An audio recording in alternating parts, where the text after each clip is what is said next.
اللهم صل وسلم وبارك على سيدنا محمد. ازيكم يا حبايبي؟ عاملين ايه؟ يا رب دايما تكونوا بخير وبأحسن حال. حطوا لي بقى لايك للفيديو لو بتشوفوني لأول مرة، يا ريت تشتركوا. النهارده هشارك معاكم يوم كده، يوم رمضاني ان شاء الله يعجبكم. طبعا اول حاجة بحب اعملها اني افتح كده شباك المطبخ، يدخل لي بقى الشمسة ويغير كده الهوا في البيت. الصراحة احلى حاجة عملتها الشباك ده، وكان نفسي كمان ان هو يكون اكبر من كده، بس علشان كان في جنبه عمود وكنا عايزين نستغل الحتة اللي على الجنب دي كزاوية مطبخ، فما نفعش ان انا اكبره اكتر من كده. طبعا اول حاجة بدأت بيها الشربات يا بنات، يعني بدأت كده ان انا اعمل الشربات علشان القطايف. لان زي ما احنا عارفين القطايف بتحب الشربات البارد. فحطيت معلقتين حطيت كوبايتين من السكر، عليهم كوبايتين ونص من المية، عليهم عصرة نص ليمونة. ده طريقة الشربات اللي انا بعملها، بتكون ناجحة جدا وبتكون تقيلة وبيكون حلو، لأن معروف إن القطايف بتحب الشربات التقيل، فهي بتكون تقيلة وبتكون حلوة. طبعا أنا بسيبه يغلي على النار حوالي كده 10 دقايق، وبشوفه بختبره، يعني بطلع كده شوية شربات على المعلقة وبمسكهم بإيدي كده، لو لزقوا وتقلوا شوية خلاص بطفى عليه واسيبه بقى يبرد قبل ما استخدمه. وهنا كان استمان جايب لي بقى جوافة علشان العصير، وكان جايب لي فلفل ألوان كنت طالبة منه، وكان جايب لي زبادي وسمبوسة وطبق القطايف. طبعا النهاردة أكلتنا فتة الشاورما اللي كنا أكلناها معاكم في الفيديو، فاكرين بقى ولا نسيتوها؟ فكنت بحضر كده الحاجة الأول. أول حاجة طبعا عملتها برضو إن أنا كنت عايزة أخلص من حشوة القطايف. كان عندي كده شوية السوداني على شوية جوز الهند دول فاضلين كده مع بعض، حطيتهم في العلبة وايه عشان احشي بيهم القطايف. خلاص. وجبت بقى هنا كان عندي سمبوسة برضو مفتوحة في التلاجة، بقيت نص كيس، سبت عليه كيس وعينت الكيس التاني في الفريزر، يعني هعمل كيس ونص سمبوسة. لان فتة الشاورما بتحب السمبوسة جدا جنبها على الاكل. فانا كل مرة بعمل مثلا كيس واحد من السمبوسة، فقلت لا هعمل كيس ونص علشان هي فعلا بتحب الاكلة دي. طبعا انا كنت هنا نقع الفراخ دي، صدور فراخ بانيه.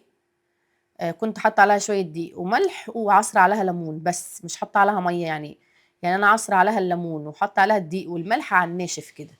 ولكن لما جيت اشطفهم بقى من عليها رحت شاطفاهم بالميه. خلاص.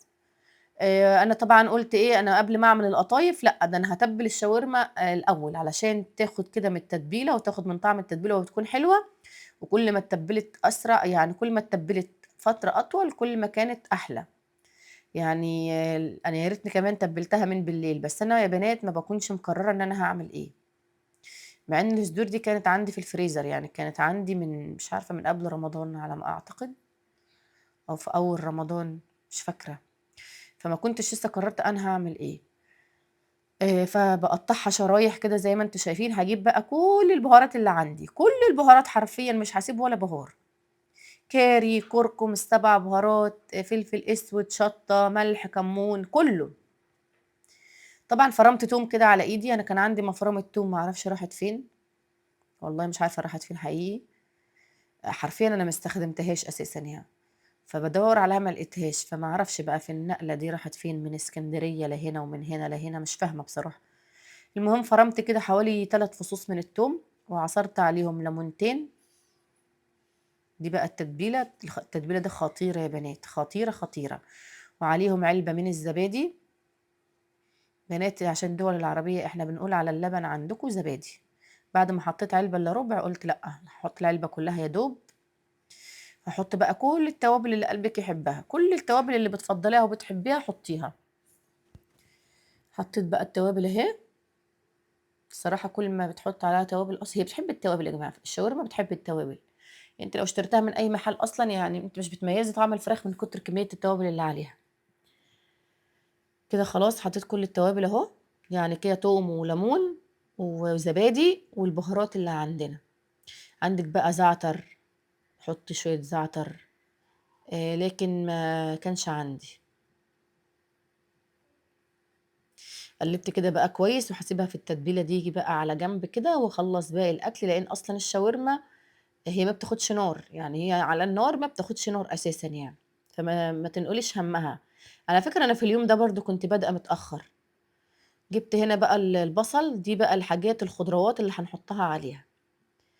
انا بحب احط عليها بصل، بحب احط عليها فلفل الوان، بحب احط عليها فلفل حامي. آه، انا بحب الحاجات دي عليها يعني، طالما عاملاها في البيت انا بحب الخضروات دي عليها، علشان في ناس هتقول لي ما بكونش عليها خضروات بره. احنا ملناش دعوه بتاعه بره دلوقتي، احنا دلوقتي اصلا عاملينها بطريقه غير بتاعه بره نهائي يعني. عملت كده فلفل احمر وفلفل اصفر. بعد كده بقى جبت القطاعه وهبتدي ان انا اقطع كل الخضار ده جوليان كده، شايفين؟ كله كده تقطعيه جوليان. طبعا القطاعه كانت تتحرك معايا، فرحت حاطه تحتها الفوطه دي عشان تثبت كده. كانت مزولاني بصراحه، هي ناعمه والرخامه ناعمه فمش راضيه تثبت. طبعا سليمان انا كنت قايله له هات لي فلفل الوان، فجاب لي فلفل اصفر واخضر بس. طب قلت اصفر واحمر، طب قلت له طب فين الاخضر يا سليمان؟ قال لي ما انت ما قلتش اخضر. انا قلت له الوان يا سليمان، يعني هات الثلاث الوان. فما جابليش اخضر بصراحه، وما كانش عندي حتى فلفل حامي ان انا احطه، فزعلت. زعلت حقيقي يعني، بس يلا مش مشكله. انا اخدت من كل قرن نص كده، لان القرن الفلفل اصلا كبير، مش هينفع اعمله كله، لان اصلا ولادي بيفضلوا يرموا في الخضروات دي وياخدوا الفراخ بس. طبعا سليماني وجه بقى يساعدني، هو قال انا هقفلك القطايف هحشيها لك. قلت له والله انت كده عملت معايا الصح، لان زي ما بقول لكم انا كنت داخله المطبخ متاخر. هنا بقى هحط كده الفلفل مع بصوا، انا خدت حته فلفل الوان تاني مع بصل، فرمتهم في الكبه. ليه مره فرمتهم في الكبه؟ علشان الرز بتاع الشاورما يا جماعه، اقسم بالله لو عملت طريقه الرز البسمتي زي اللي هتشوفيها في الفيديو ده ما هتشبعيش منه في الاكل، يعني حرفيا خطير. حطيت فلفل الوان مع بصل وفرمته كده في الكبه، خطير يا بنات، خطير خطير. كان عندي شويه رز كده فاضلين في العلبة دي من الرز اللي كنت عاملاه في الكبسة. وكان عندي برضو شوية رز تانيين في كيس كده، كانوا شوية صغيرين كده في باب التلاجة، عملتهم على بعض اهو، خلطتهم يعني على بعض، كانوا نوعين كده. فعشان ايه يكفي يعني، لان حسيت ان اللي في العلبة بس مش هيكفي. قلت بقى هطبخ الرز علشان كل حاجة كده تكون تحت السيطرة. هنا بقى حطينا الفلفل الالوان مع البصل اللي احنا فرمينه على شوية زيت اهو، شايفين؟ اعملي الرز البسمتي بالطريقه دي هتاكلي احلى رز بسمتي. طبعا ليلي قالت لي انا اللي هعمل لك العصير. انا بقى ايه، قلت لها طب انا هخرط لك الجوافه عشان مش تمسكي السكينه تعورك، واعملي انت العصير. هي عايزه تساعدني وحابه تساعدني، فقلت لازم ارضي غرورها. طالما عندها يعني شغف تعمل عصير، خليتها بصراحه تعمل عصير، ما فيش اي حاجه، وكده كده هي غاسله ايديها وايديها نظيفه وكل حاجه. قطعت لها الجوافه، وهي بقى اللي هتحط الحليب اهو. وطبعا ريان كمان شاف ليندا، قال اشمعنى ليندا؟ قلت لهم ما انا مش فاضيه لكم انتوا، المهم ان انتوا جايين لي في الوقت البدل الضايع اساسا يعني. طبعا حطيت لها السكر ظبطته لها، وهي بتحط مكعبات التلج. انا بحب مكعبات التلج على اي عصير بعمله يا جماعه.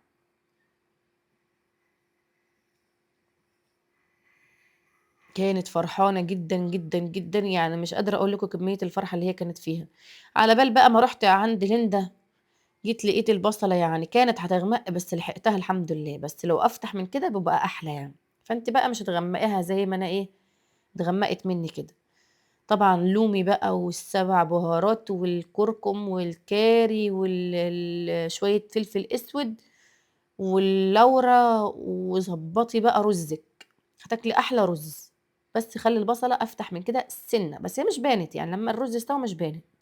قلت له يا ريت انت كنت هتحرقي لي البصل لان انت هتشمتي فيا الناس. كده خلاص العصير الجوافة خلص. طبعا الجوافة يعني لازم تصفوها. عارفة لو شلت البذر قبل ما تقطعي الجوافة وتعملها عصير، والله العصير ما بيكون له طعم ابدا ابدا. يعني احنا بنتعب في تصفية العصير، بياخد وقت، بس لما تعملي الجوافية على بعضيها أحلى مليون مرة لمّا تشيلي منها البذر قبل العمايل، مش حلو خالص. هنا بقى ضبطت لهم كده للصوبيا سكر والحليب، وريان طبعًا كان نفسه يحط التلج هو كمان، اشمعنى ليندا، راح غسل إيده وجا، قُلت له: "تعالَ يا ريان والله ما أخلّي في نِفْسك حاجة يا ابني، لو ما عملتش عند أمك هتعمل عند مين؟ حتى لمّا تروح لمراتك تكون عارف كل حاجة تساعدها." كده خلاص خلصنا من الصوبيا وخلصنا من الجوافة، والحمد لله لمّا باعمل العصاير بارتاح نفسيًا ومعنويًا وماديًا. مش عارفة إيه علاقة ماديًا بس مش مشكلة.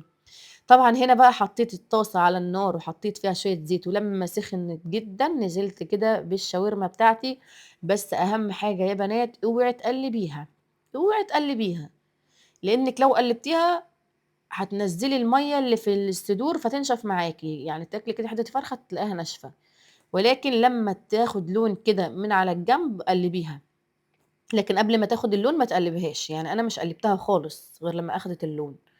وهنا ما شاء الله كان الرز خلاص يعتبر والله يعتبر استوى، شايفين لونه وشكله أصلًا عامل إزاي؟ كان خطير.